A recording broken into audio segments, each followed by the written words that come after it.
Bonjour à tous et à toutes. Dans le monde du sport et de l'entrepreneuriat, certaines histoires transcendent les défis ordinaires.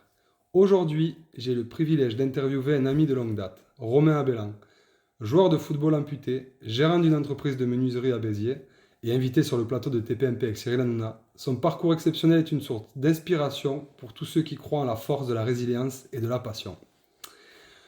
Première question, Romain. Bon, déjà, est-ce que ça va, Romain? Moi, je vais très bien. Je suis en forme aujourd'hui. Tant mieux, parce que ça va être une super belle interview. Je vais pouvoir tout te raconter. Alors, peux-tu nous parler de ton parcours avant ton amputation, tant sur le plan sportif que professionnel? Raconte-nous un peu ta vie en bref. Bon, bonjour tout le monde. Moi, c'est Romain Abellan. Donc, j'ai actuellement 36 ans et je suis biterrois. Je suis né à Béziers et j'ai fait mon parcours sportif à Béziers en tant que joueur à Béziers, au club de Béziers. Et ensuite, à l'âge de 15 ans, je suis parti en centre de formation de football pour essayer de faire une carrière de footballeur. Chose que malheureusement, je n'ai pas réussi. Donc, je suis revenu sur le biterrois. Et j'ai travaillé avec mon père dans l'entreprise familiale de menuiserie. Et ensuite, j'ai enchaîné à côté de ça quelques petits boulots de vendeur de popcorn, de livreur pizza. Et ensuite, je me suis lancé tout seul dans une aventure de bar sur Béziers, où j'ai eu ça pendant une petite année, où je me suis régalé. Et derrière, j'ai enchaîné par une boîte de nuit. Ensuite, j'ai eu un snack, j'ai eu un restaurant, donc j'ai fait pas mal de choses dans ma vie avec mon amputation. Et après, j'ai décidé de reprendre l'entreprise à mon père de menuiserie. C'était réellement, genre, on va dire, 3 mois avant que je décide de perdre ma jambe. Après ton amputation, quels ont été les principaux défis que tu as dû surmonter dans ta vie quotidienne et professionnelle? Donc, comme j'ai dit juste avant, j'ai décidé de mon amputation 3 mois après que j'ai repris l'entreprise familiale. Donc, du coup, ça a été une grosse remise en question de savoir si je devais la garder ou non, vu ce qui allait m'arriver. Donc, je me suis mis un objectif, c'est de continuer dans mon idée, de continuer mon objectif, c'est de développer l'entreprise familiale. À ce moment-là, je n'avais pas anticipé le côté sportif parce que je ne connaissais pas encore le football pour amputer. Donc, j'ai continué mon train-train avant mon amputation. Donc, j'allais faire voir les clients en béquille avec mon maître et tout ça. Et après mon amputation, du coup, j'ai de suite investi dans l'entreprise familiale et j'ai construit un nouveau dépôt sur Villeneuve-les-Béziers. Et au niveau sportif, mon objectif, c'était de faire la Coupe du Monde de football pour amputer, qui se déroulait 6 mois après la sortie de mon hôpital.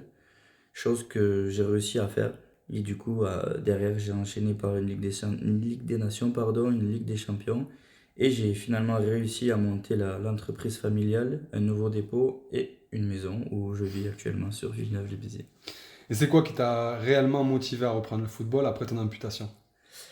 En fait, j'ai perdu la jambe après une opération pour continuer à jouer au foot à deux jambes.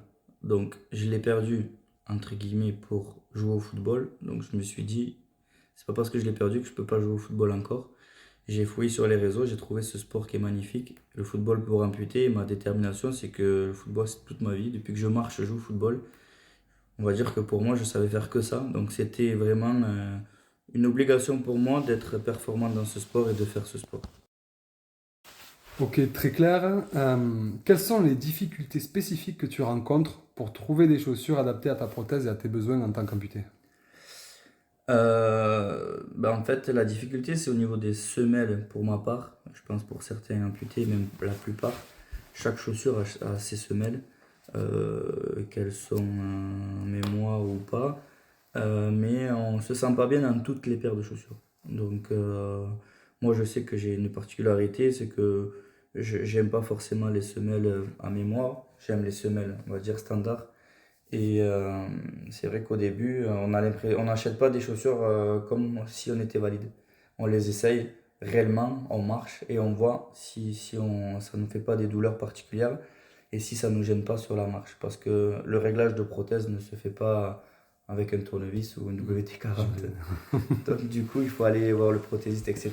Donc pour éviter tout ça, réellement, quand on chausse ou quand on choisit une paire de chaussures, je pense on est encore plus minutieux qu'une personne valide. Et du coup, tu as des marques ou des modèles de chaussures qui te conviennent particulièrement? Ben, moi, déjà en crampon, je suis Adidas. Et en paire de baskets avec quoi j'aime marcher un peu tous les jours, je suis plus sur le côté ASICS en fait. Du coup, c'est très bien, tu pourras trouver ton bonheur chez GDC. Impeccable. C'est impeccable ça. Selon toi, comment des boutiques comme GDC pourraient aider les personnes amputées à trouver des solutions de chaussage adaptées ou plus simples au quotidien? Bah, adapter, c'est peut-être quand on fait un choix de chaussures ou une création ou mettre certaines chaussures en magasin, peut-être avoir des personnes comme moi à venir les essayer, donner mon ressenti et peut-être dans les informations, les descriptions, expliquer peut-être que ça a été essayé par telle et telle personne et ça peut être Oui, directement la personne en situation de handicap peut venir voir et dire ah ben celle-là elle a été essayée par une telle personne, il a essayé, il va se diriger vers celle-là un peu plus que d'autres mhm. quoi. Et ça va perdre peut-être moins de temps parce que des chaussées quand on est amputé c'est un peu plus long. Mais je pense que ça peut être une bonne idée. Est-ce que tu pourrais nous partager des anecdotes ou des situations inattendues liées à ton expérience avec les chaussures que des personnes valides ne pourraient pas soupçonner? Ah ben déjà je sens pas des pieds, C'est positif pour certains, je pense. enfin du pied pardon. Mais particulière, oui, parce on est en situation de handicap, on s'amuse beaucoup avec le pied, parce quand on est amputé fémoral comme moi, on peut faire un tour avec la jambe, on peut tourner le pied, on peut même poser un verre sur le pied sans avoir de soucis. Donc il y a pas mal de situations où on en rigole, où c'est vrai que les personnes valides ne seront pas capables je pense, de faire un tour avec leur cheville, Une fracture de à la un tibia fracture. péronée. Dernièrement, tu es apparu dans l'émission de TPMP avec Cyril Hanouna qui a touché pas mal de spectateurs. Je voulais savoir qu'est-ce qui t'a poussé à partager ton histoire sur ce plateau en particulier. Ben, ça m'a surtout poussé parce que j'ai réagi directement. Je suis sorti de l'hôpital le 10 mars, en octobre. Juste après, j'ai fait une Coupe du Monde. J'ai évolué dans l'entreprise familiale. Et je me dis que c'est important de montrer aux personnes en situation de handicap que l'handicap n'arrête pas l'évolution dans la vie et qu'on peut arriver à faire plein de choses malgré le handicap. Donc je pense que c'est une émission quand même qui est vachement Oui. regardée. Elle est aimée et ou pas aimée. Mais même ceux qui n'aiment pas, je suis sûr qu'ils regardent les vidéos, les choses sur les réseaux. Donc je pense que c'était un bon compromis pour montrer aux gens que malgré tout, j'ai réussi à rester fort et que je suis pas le seul à être fort et que ça peut donner de la force à d'autres. Je pense pas que le podcast soit autant écouté que l'émission a été vue, mais bon, le Qui message sait, va passer. tu sais pas, tu sais pas. En tant qu'entrepreneur et athlète, comment perçois-tu l'importance de l'inclusion dans le sport et le monde professionnel? Alors, bien entendu que le côté sportif et professionnel dans le monde du handisport peut être, euh, peut être, on va dire, ensemble, vu que nous ne sommes pas professionnels sportifs. On peut avoir une vie à côté. Et c'est vrai que je pense que c'est important de garder le monde professionnel, malgré que ben, des fois je vais en Italie, je signe des autographes à des enfants, je fais des trucs.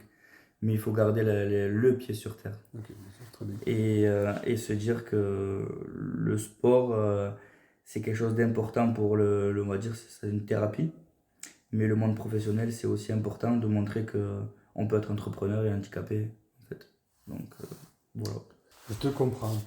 Connais-tu notre groupe GDC, anciennement Chose 34? Est-ce que tu as déjà acheté des chaussures chez nous? Oui, je connais.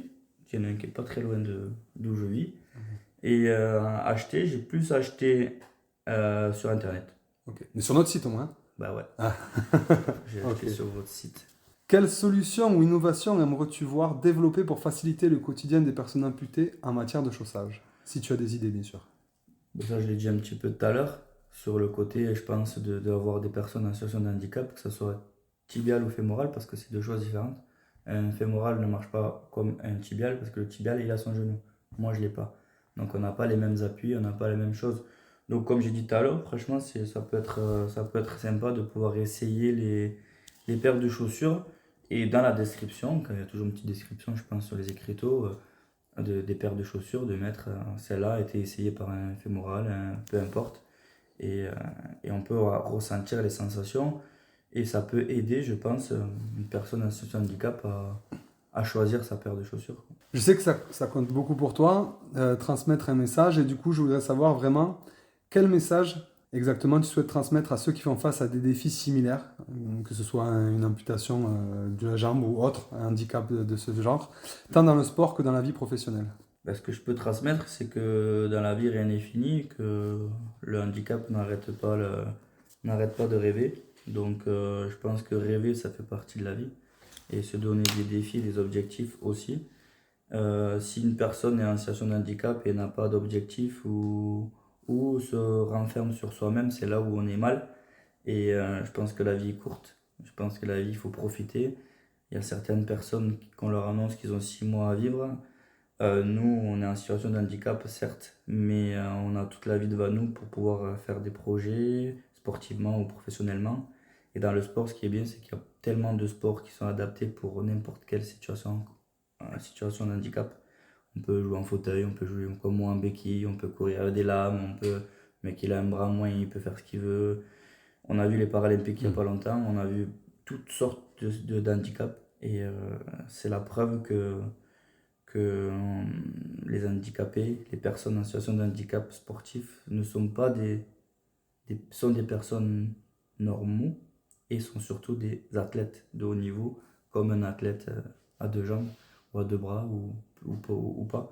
Je pense qu'on devrait être beaucoup plus considérés comme des athlètes, autant que les personnes valides. Eh bien, écoute, merci beaucoup. En conclusion, ton histoire est un puissant témoignage de courage, de détermination et d'adaptabilité. Chez GDC Boutique, nous sommes honorés de partager ton parcours qui incarne parfaitement nos valeurs d'inclusion, de persévérance et d'inspiration. Merci Romain, merci de nous rappeler que chaque défi peut être transformé en une opportunité de grandir et d'inspirer les autres. Est-ce que tu aurais un dernier mot à ajouter? En tout cas, merci de ce super interview et j'espère que ça sera vu autant que TPMP, que On va tout faire. beaucoup de personnes en situation de handicap pourra le voir et que ça pourra aider des gens. Merci. Voilà.